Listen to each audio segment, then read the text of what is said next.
So what is cheap and what does it mean to do something on the cheap? I bring it up because I've been thinking about this a lot lately.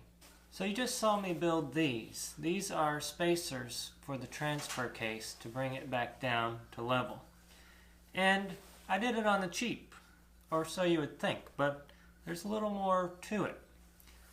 I had this metal lying around, so it didn't really cost me anything, but I did pay for it at one point. I would say there's probably about $4 of metal there. But then there's the welding wire. It wasn't much, but I'd say there's probably 25 cents of welding wire there.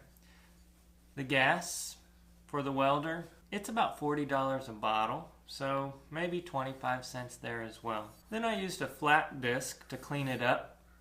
I didn't use much of that, but flat discs are about $10 each, and I used maybe 10% of it, so there's $1 there. Then I used a drill bit. That didn't really do any wear and tear, but it's a little bit off of the life of the drill bit. But after that I realized that I'm going to need longer bolts, so I need to run to the hardware store and pick up some longer bolts. Now they aren't much, maybe 50 cents or $1 a piece, but I have to get there, and to do that I have to use gas. So for me it's about $5 to $10 to go to town and back, depending on the price of gas. And then there's the time factor.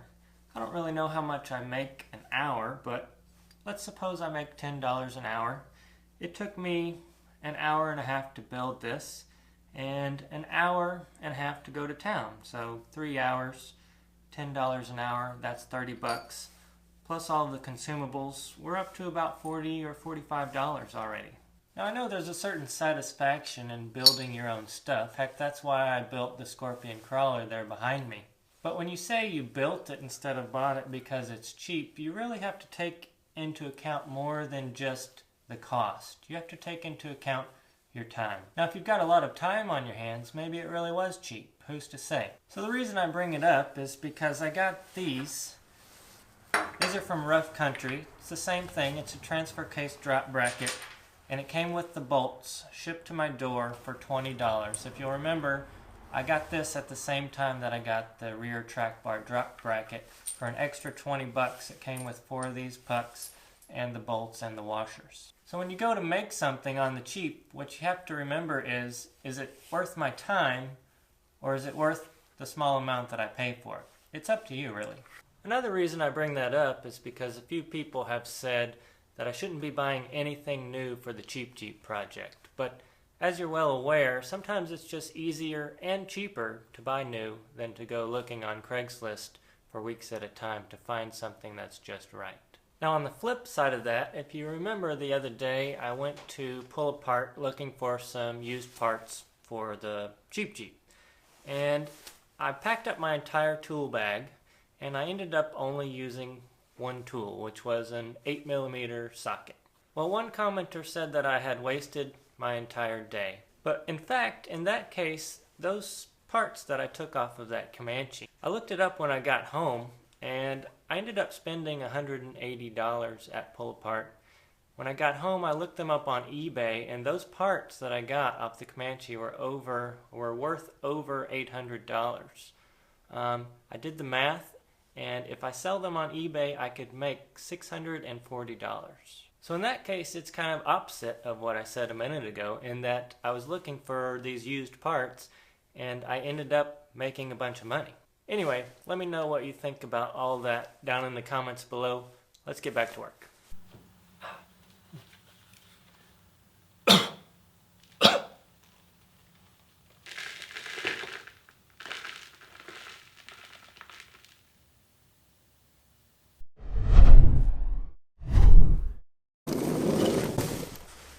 So when you add a significant amount of lift, you're basically lifting up your transfer case and lowering your axles for the most part. And that adds a bigger amount of angle right here on your drive shaft. You can actually see right here that there is some more shaft showing. So to kind of fix that, what a lot of people do is add a slip yoke eliminator and get a new drive shaft, or you can just drop the transfer case down, which is what we're going to do for the cheap Jeep. So all we need to do is drop this cross member down a little bit, stick these spacers in here, get longer bolts, and that'll bring the transfer case down kind of back where it used to be and just help with those angles. It's really cramped up in here. That's probably not going to make much of a difference, but I'm going to go ahead and loosen up this guy right here. This is your transfer case shifter lever, and I'm going to loosen that up, drop it down, and then I'll just tighten it back up.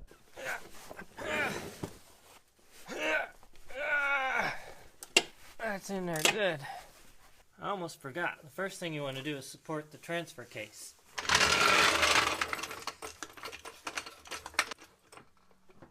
Then I'll just loosen the opposite side and then take these completely out.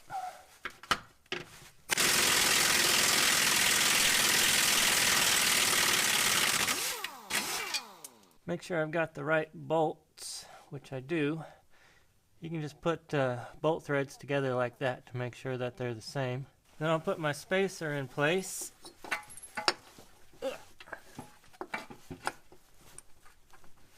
Looks like I need to drop it down a little bit.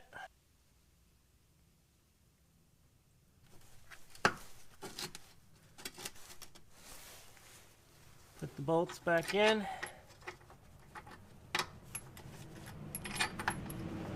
Hopefully I measured correctly and the holes line up.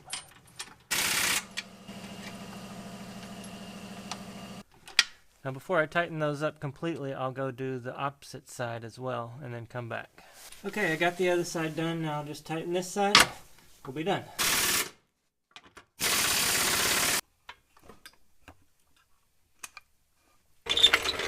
Okay, so now we've dropped the transfer case down with these spacers.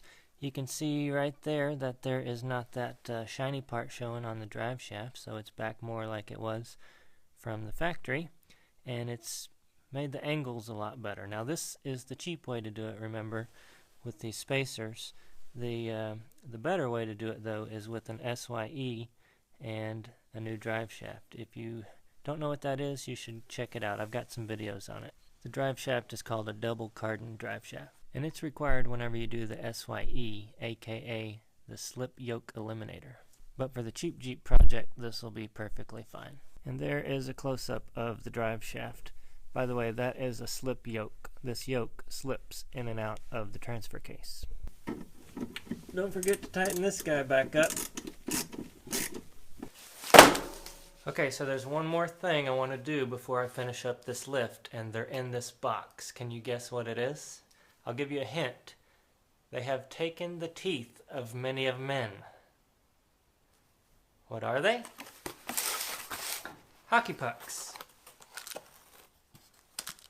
Now you may be asking, what do hockey pucks have to do with a lifted Jeep? Well, these right here, my friend, are the cheapest bump stops you'll ever find. $2.50 a piece on Amazon.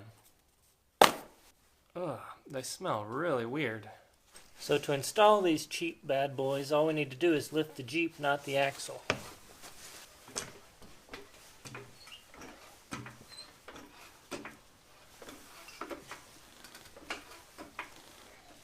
And hopefully we can slide it in.